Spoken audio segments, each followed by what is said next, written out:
√13 4763 का वर्गमूल ज्ञात नहीं करना आता है तो वीडियो पूरा देख के जाइएगा। आज के बाद आप इस प्रकार की कोई भी संख्या हो 10 सेकंड के अंदर अंदर उसका वर्गमूल आप ज्ञात कर सकते हैं। कोई भी संख्या हो जो पूर्ण वर्ग संख्या ना हो। जैसे पूर्ण वर्ग संख्या की बात करें, हमारी 4 एक पूर्ण वर्ग संख्या है, इसका वर्गमूल ज्ञात करते हैं तो 2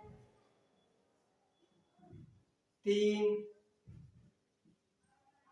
25 का 5 होता है। ऐसे ही चाहे हम 36 लिख लें तो 6 होता है। मतलब अगर ये क्या है, ये पूर्ण वर्ग संख्या है।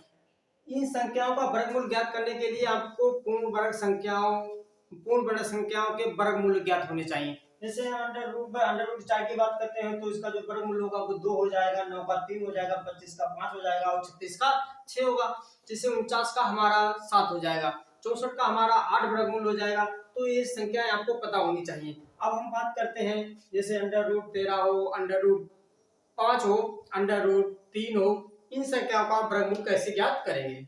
जैसे मैं आपसे कहूं √3 का आपसे अगर वर्गमूल पूछता है तो आप किस प्रकार से निकालेंगे।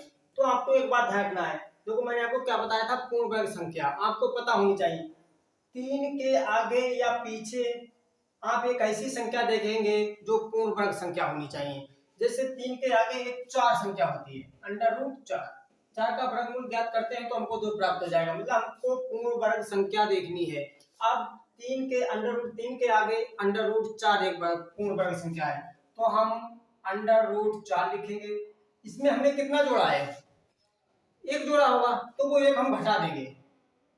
बस आपको ध्यान रखना है, हमने एक जोड़ा तभी तो हमको कितना प्राप्त हुआ 4, और हमको लाना है √3। बस आपको एक घटा देना है। अब आप कहेंगे यहाँ पर एक घटाया या अंडर रूट है, ये तो सही नहीं है। बस आपको समझने के लिए मैं आपको बता रहा हूँ, जिससे कि आप जो भी सवाल लगाएं वो आसानी के साथ लगा सकें।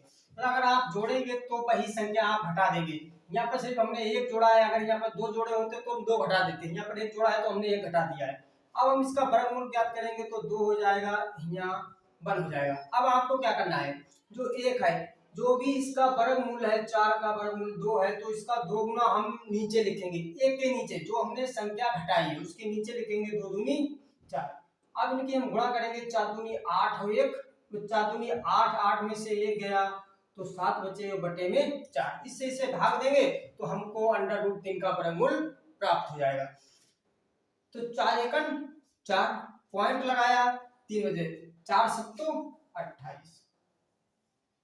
हाँ, आपको जो वर्गमूल ज्ञात करना है वो सिर्फ पॉइंट के बाद एक संख्या तक ज्ञात करना है, उत्तर हो जाएगा। और आपसे सवाल में भी इसी प्रकार के प्रश्न पूछता है, मतलब एक संख्या तक वो आपको सही माना जाता है। मतलब बहुत सारे विद्वान थे जिन्होंने पॉइंट के बाद एक संख्या तक निकाला, किसी ने 2 संख्या तक निकाला है। तो ये क्लियर नहीं है कि मतलब एक संख्या तक ही सही होगा या 2 संख्या, पॉइंट के बाद 2 संख्या तक सही होगा। मतलब आप पॉइंट के बाद एक संख्या तक निकालेंगे तो आपका उत्तर बिल्कुल सही होगा।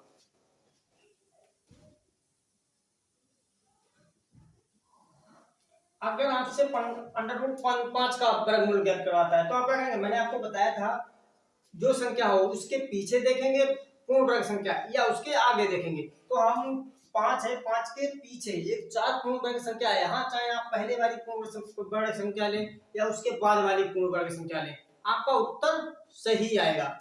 अब इसके पीछे क्या है, पूर्ण वर्ग संख्या, मतलब एक घटा दें तो हमको √4 प्राप्त हो जाएगी। हमने क्या किया, यहाँ पर एक घटाया है, हमको 5 चाहिए तो हम एक जोड़ देंगे। इसका वर्गमूल 2 होता है +1, तो इसका 2 गुना लिखेंगे, 2 दूनी 4, 4 दूनी 8 हो 1, 9, 9 बटा 4, 4 से इसके लिए भाग देंगे, 4 दूनी 8, पॉइंट लगाया, एक यहाँ पर बचा है, 10 हो जाएंगे, 4 दूनी 8।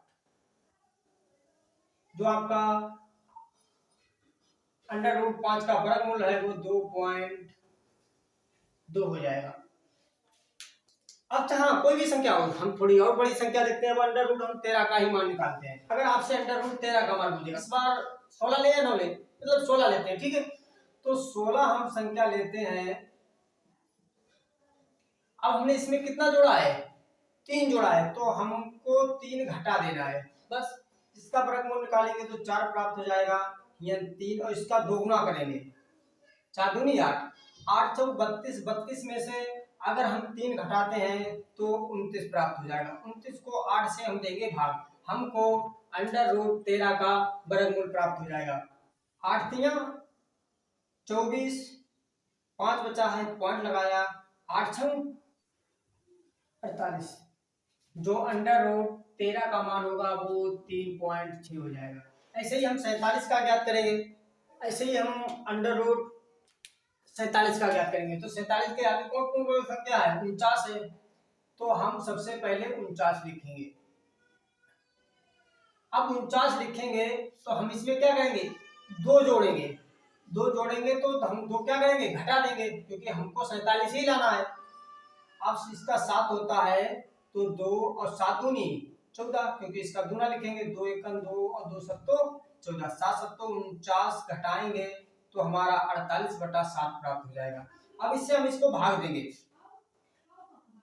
तो 7 छंग 42, पॉइंट लगाएंगे, यहाँ पर हमको 60 प्राप्त हो जाएंगे, क्योंकि 6 बचे हैं, 60 प्राप्त हो जाएंगे। और 7 अट्ठो 56,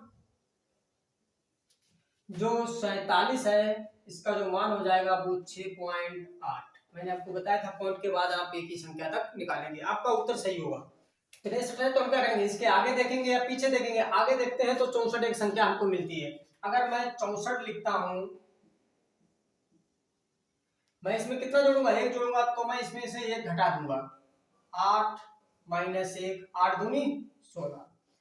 अब 16 की हम 8 से गुणा करेंगे तो 16 अट्ठो 128, 128 में से अगर मैं 1 घटाता हूं तो 127 प्राप्त हो जाएगा। अब 16 से हम इसको देंगे भाग, तो हम 16 से भाग देते हैं।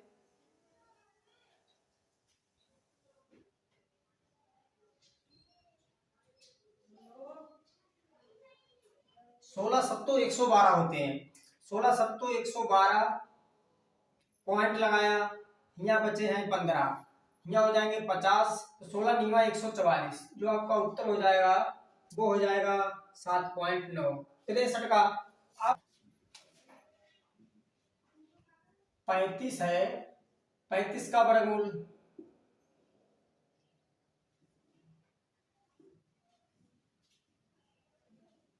27 का वर्गमूल। आप बताइएगा, कमेंट बॉक्स में कमेंट कर